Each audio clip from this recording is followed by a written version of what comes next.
Banana TV.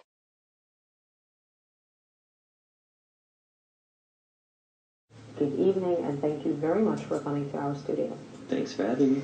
So, I will start. Like we said, you affected millions and millions of people around the world. Why is it so effective here in Israel? How come that it's catching in Israel? I'm not clearly sure why, but the only thing that I can figure out is that over the years, as I've talked to tens of thousands of people, I've noticed that people who have been oppressed, Jews, Hispanics, women, blacks, they always respond better to this revolution that I'm involved in because they understand oppression. They've been through it. They know what it's like to be treated like nothing, like their lives don't matter. So that's what I think is going on here. Jews have been an oppressed people for thousands of years. We understand oppression, and we're supposed to not support it. So I'm just pointing this out to everybody because people don't realize how much they're harming animals in their daily lives. So as I point out, the steak, the hamburger, the chicken sandwich that you're eating, the schnitzel, okay, these pieces of meat came off the bodies of living animals who didn't want to be murdered, who didn't want to suffer and die, who didn't want to be tormented. So once I point it out to people, most people, sane people, logical people, make that next step to veganism. You know, for the last few days or for the last few months, I see a lot of demonstrations in Tel Aviv of people demonstrating against the murder of, and slaughtering animals and eating animals. And but I pass by and I look at their shoes, and they have leather shoes. And I say, okay, this is like, let's say, you have two meanings here. It's like you have this, I'm not eating, but I am wearing. Are they aware? Do they know? Or it's by moral standards? No, I don't think they're wearing leather shoes. They appear to be leather shoes because you have synthetic leather that looks just like leather, like you have mock meat that looks just like real meat. I think most people falsely accuse animal rights people of having leather shoes, but they're not. And you'd be surprised. That, you know, you'd be surprised. New Balance, the shoe company, 50% of their shoes are vegan just by default. Even Nike, and I don't support Nike for some human rights issues, but even 50% of Nike shoes are not real leather. So a lot of people are just assuming that vegans and animal rights people are wearing leather shoes. There could be one other issue at play, though. Some people, in fact most people, weren't raised vegan, so they've gone vegan later on in life.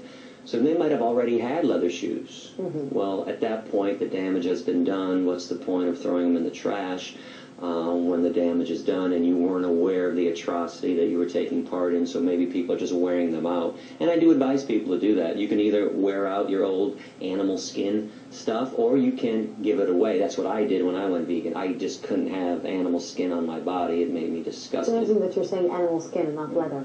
And well, that's what it is. See, we like to use euphemisms, which is why these atrocities take place. So we always want to say leather when it's cow skin. And we want to say, even the terms bacon. What's bacon? You mean pig flesh? So once you start thinking about what we're wearing and what we're eating, again, this is why I say sane people will make a choice towards veganism.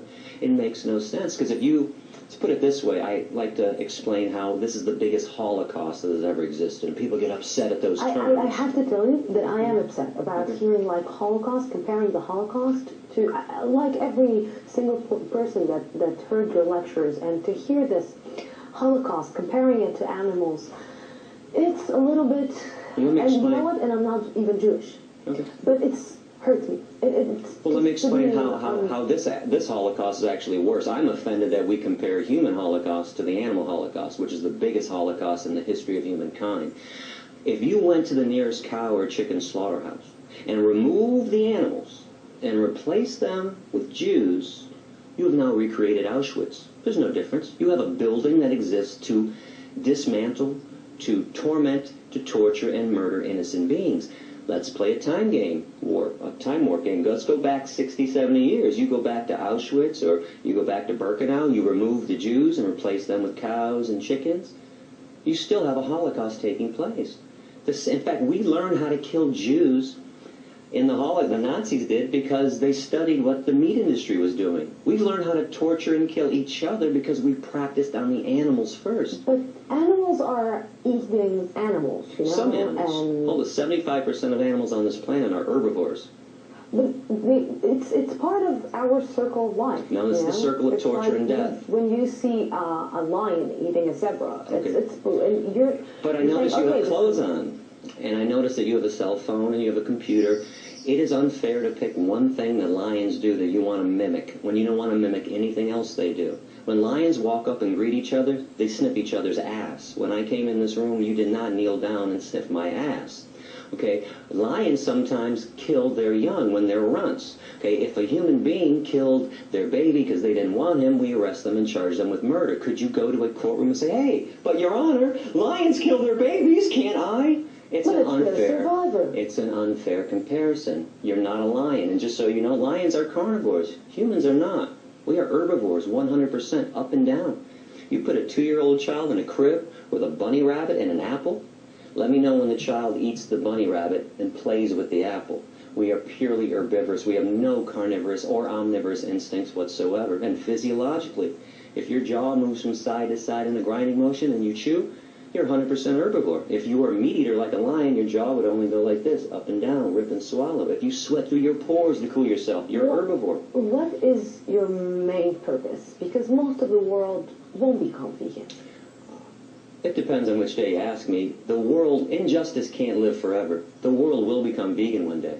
Do you really believe that? Just like every woman on this planet will one day have their equality with men. Just like one day all oppression will fall by the wayside. Injustice doesn't live forever. And it seems insurmountable, don't get me wrong. I mean, I'm in the trenches, believe me. It looks like and seems like it can't happen. But remember, it took 400 years to convince white people in America not to own black people. You can see why this is taking so long. We can't even treat each other with kindness, let alone treat the chickens and the pigs and the turkeys and the insects of the world with kindness. But I think we can treat each other with kindness one day once we learn how to treat the animals with kindness. You know, I'm feeling a little bit uncomfortable because I just had a steak for lunch, and it's still I'm not convinced 100% that I should stop eating meat for the rest of my life. It's not that I'm eating meat every day, but I do love my steak on the plate once a week. So you have now 2 minutes to try to convince me eat meat once a month. I don't want to convince you to do it once a month. I want to convince you never to do it. Okay, you have to put yourself in the animal's position. Imagine that you were raped to impregnate yourself. Okay, somebody raped you to impregnate you. You gave birth to this baby. This baby was stolen from you at birth. That baby was fattened up with corn and soy and wheat and oats. That baby was put on a concentration camp truck, sent to a slaughterhouse, hung upside down, fully conscious in front of all of her own species, screaming, terrified, in fear, knife shoved into, her throat, cut up into pieces. Where's the justification for this? And it's not your steak. You said my steak. I'm very big on language. That steak was never yours. Okay, that steak is a euphemism, by the way. That's cow flesh. That flesh belonged to another living being. Where do humans get off owning and controlling living beings? Where do we get off thinking that we're the most special thing that has ever existed on this planet, when in reality, we're the most unspecial thing that has ever existed on this planet? Are you aware that if humans were removed from the planet, the extinction of humans would benefit everything that exists? Are you also aware that if the bees died off, as we've been talking about this for about 10 years in the news, the whole system collapses? If the ants were exterminated, the whole system would collapse. This is how important and special ants and bees are to the world. Why do we think we're better than they are when they serve a vital role and we serve no vital role whatsoever? We're tormentors. We're oppressors. Where do you think it's coming from? The arrogance? Yeah. I'm not sure. I don't know what has gotten into us. Besides death and torture and murder, I think when you put violence in, you get violence out. You consume discrimination and death, you're going to, exude the same horrible things. Because some people may say the same things about you. Because Wow. some people may say that he's arrogant, he thinks that he knows better, he thinks that he's better than us, and actually we're all, let's say, how can I put it, I'm the one to be charged, and you are the judge who is judging me right now. Yeah, and well, there's two people in this world. There's people that judge and people that lie about judging. We judge people every day. We judge child molesters. We judge rapists. We judge Nazis. We judge murderers. And I know this is a shock to the meat, dairy, and egg eaters of the world, but vegans are more ethical than they are, hands down. And, of course, just like a person that doesn't rape is more ethical than a person who does rape, a person who doesn't kill cows, pigs, chickens, and turkeys is better than a person who does kill and torment cows and pigs. Do you think that a person that is not killing birds and chicken and cows and pigs and eat meat, he cannot rape anybody? He cannot murder? There are no vegan rapists in the prisons of the world. You go find me a vegan rapist. I'd love to hear about a story. I'll show you prisons around the world full of meat, dairy, and egg-eating rapists and child molesters and murderers and people that rob and steal. In fact, I'll even take it a step further when we talk about health. Go find me a hospital with a bunch of sick vegans in it. I'll show you hospitals full of people with heart disease, cancers, diabetes, osteoporosis, kidney problems, etc., all stemming from animal protein, the main cause of every major disease on this planet, and in addition to all the fat from all the animal products and cholesterol and the saturated fat and the trans. Hitler was a vegetarian. Hitler was not a vegetarian. That's a complete lie. A complete and utter lie from Goebbels, his propaganda minister. Hitler did have a lot of power, didn't he? If he had all this power that he had, why didn't he mandate veganism if he were a vegan or a vegetarian? Do you know that Himmler, the guy that constructed all the gas chambers, was a chicken? Maybe he wanted to slaughter Jews. This is why he had another idea, other idea. Two of his biographers, Albert Speer and Robert Payne, talked about Hitler's love for liver dumplings and pigeon, which is known as squab. His main chef, Dion Lucas, wrote a book in 1964, the Gourmet School Cooking Book, and she wrote his favorite recipes, which were all meat-based recipes. This is the power of propaganda, the power of Goebbels, still alive and well. Do you know why people think Hitler was veg? Goebbels wanted to make Hitler seem as peaceful as somebody else in the world at that time who was loved and adored. And his name was Mohandas Gandhi. And Gandhi was vegetarian. And Goebbels would say, wait, Hitler's just like Gandhi. He loves animals too. And he's peaceful to the animals and he's a vegetarian. He's not. And just so you know, all the concentration camps did have animal slaughterhouses there too. And when the Allied forces came in to rescue the Jews and the Gypsies, they left the animals behind. This is why I call this the world's largest and longest running Holocaust. The animal Holocaust was happening long before the Jewish Holocaust, during the Jewish Holocaust, and it's still happening today. Every second, just so you know, of every minute, of every hour, of every day, female animals are raped to impregnate them. Every second, animals are being killed. Every 60 billion animals every year. Do you accept, or do you understand, or that people are calling you terrorist? Sure. What else are they going to call me? You couldn't sleep at night if they called me a compassionate human being, because I'm calling them out. And as we go back in time and look at all the other people that we adore now, collectively, we all agree, Gandhi and Dr. Martin Luther King, and all these people, Rosa Parks and Cesar Chavez, you know, they were not loved during their time. They were despised. They wanted to make change, massive change.